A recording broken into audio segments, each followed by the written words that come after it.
Praise the lord. కుటుంబానికి సంబంధించిన మర్మం తెలుసుకుందాం. పరమగీతములు 2:15 మన ద్రాక్ష తోటలు పూత పట్టి ఉన్నవి, ద్రాక్ష తోటలను చెరుపు నక్కలను పట్టుకునడి, సహాయం చేసి గుంట నక్కలను పట్టుకునడి.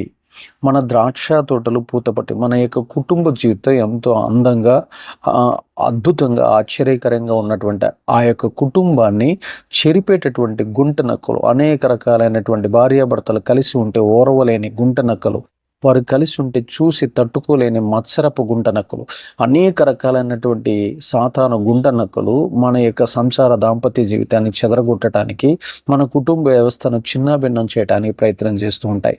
అలాంటి గుంట నక్కలను పట్టుకోవాలి. ఎలాగా? ప్రార్థనా సహాయములు చేసి ఆ కుటుంబాన్ని వెంటాడుతూ వేధిస్తున్నటువంటి ఆ కపటపు గుంట నక్కలు ఏంటియో మనం ప్రార్థనలో కనిపెట్టి వాటిని పట్టుకొని తరిమి తరిమి కొట్టాలి. లేకపోతే మన కుటుంబాన్ని చెల్లా చెదురు చేసి అనేక రకాలైనటువంటి సైకో ఆనందాన్ని పొందేటటువంటి గుంట నక్కలు సమాజంలో చాలా ఉంటాయి.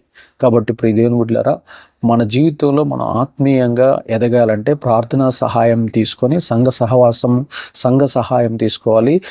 ప్రార్థనా పరుల సహాయం మనం ఎప్పుడైతే తీసుకొని మన కుటుంబాన్ని వెంటాడుతూ వేధిస్తున్నటువంటి ఆ గుంట నక్కలను దర్శనాల్లో కనిపెట్టి వాటిని తరిమి కొట్టి మన కుటుంబాలను బలంగా కట్టుకొని ఆత్మీయంగా ఎదిగి వరదిల్లెదముగాక.